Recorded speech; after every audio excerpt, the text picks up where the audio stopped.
Pour nous aider à mieux comprendre cette visite, cette première visite depuis 29 ans d'un chef de l'État chinois aux Émirats Arabes Unis, nous avons le plaisir d'accueillir sur notre plateau M. Wang Kun, professeur à l'Université des langues étrangères de Beijing. Bonjour M. Wang. Bonjour. Merci d'être avec nous. Merci. Tout d'abord, pourquoi le président chinois a-t-il choisi les Émirats Arabes Unis comme la première destination de son premier voyage à l'étranger cette année?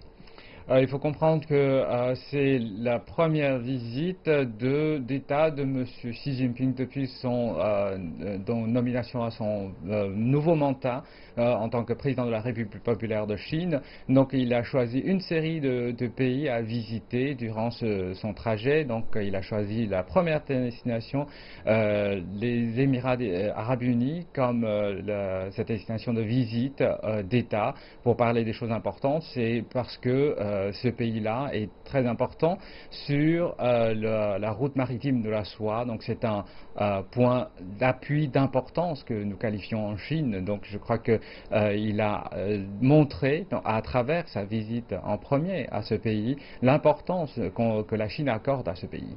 Donc pour la Chine, c'est une visite importante. Pour les Émirats aussi, c'est très important car nous avons vu dans le reportage que en fait, ces avions militaires escortaient l'avion présidentiel dès son arrivée. Ensuite, on a vu des bâtiments étaient mis en rouge, même avec la photo de président Xi Jinping. Et pourquoi en fait un accueil tellement chaleureux?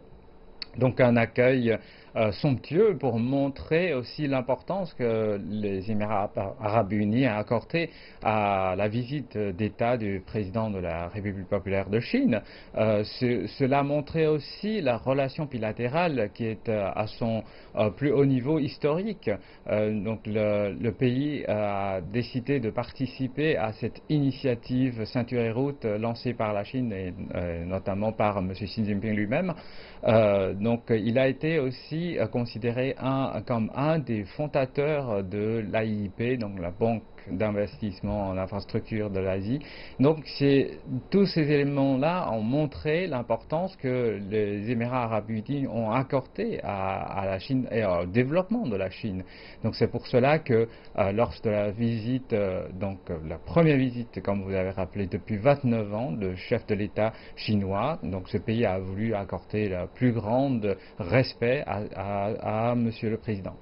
Donc c'est pas seulement la taille qui compte parce que sur la carte on voit que les Émirats sont un tout petit pays. Donc selon vous, est-ce que la Chine est aussi importante pour les Émirats, est-ce que sont aussi importants pour la Chine que la Chine pour eux?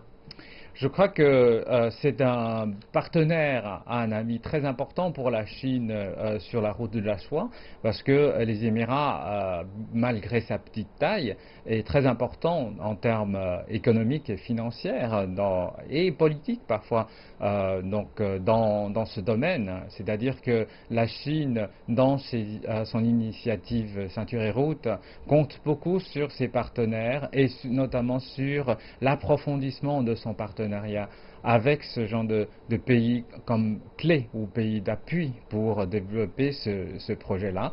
Donc c'est pour cela que en fait la Chine n'a pas, malgré sa grande taille, négligé ces petits pays, mais plutôt de traiter ces pays à pied égal, et de souhaiter développer une relation bilatérale sur le pied d'égalité et de prospérité en commun et sous le modèle de gagnant-gagnant. Vous évoquez plusieurs fois l'initiative Ceinture Route et justement, précisément, les Émirats, quel en fait rôle peuvent-ils jouer dans ce projet? Il faut rappeler que les Émirats est parmi les premiers pays à réagir favorablement à cette initiative. Ça, c'est très important.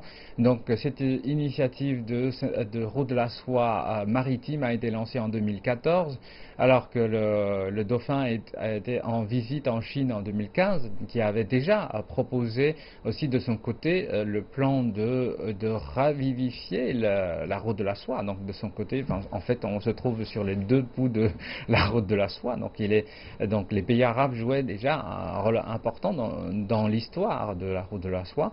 Et en fait, il y a beaucoup de points communs entre les Émirats et la Chine. Donc nous avons décidé déjà en 2015 de rendre notre relation bilatérale plus générale, donc de se développer de façon plus rapide et plus approfondie. Donc ce souhait de monter, donc élever le niveau de la relation bilatérale existait déjà depuis plusieurs années.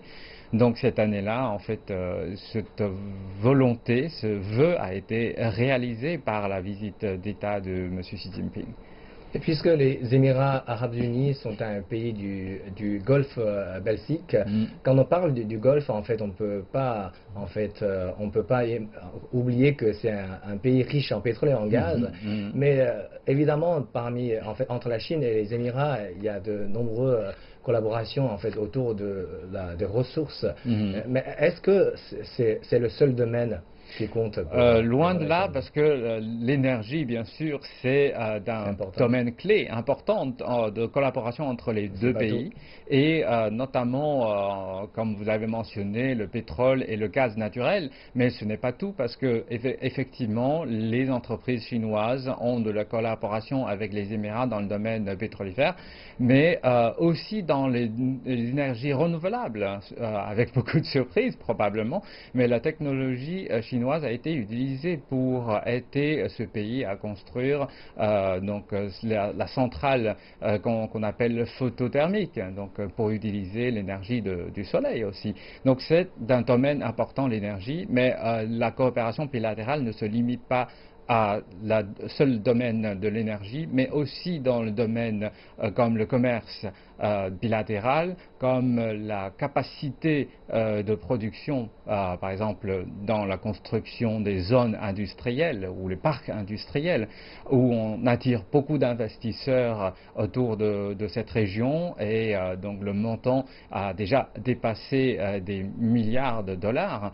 Donc à part cela, nous avons aussi la collaboration dans le domaine des infrastructures, nous avons aussi dans le domaine des échanges humains, ainsi que d'autres. Et il ne faut pas oublier non plus aussi, il y a un rôle très important que joue ce pays dans le domaine financier. Donc la Chine compte beaucoup aussi à collaborer avec les Émirats sur l'internationalisation de notre RMP, et notamment nous avons déjà renouvelé des accords sur les échanges des monnaies entre les deux pays et sur les fonds communs d'investissement Chine-Émirats. C'est-à-dire que dans le domaine, nous avons beaucoup de collaborations qui existent déjà.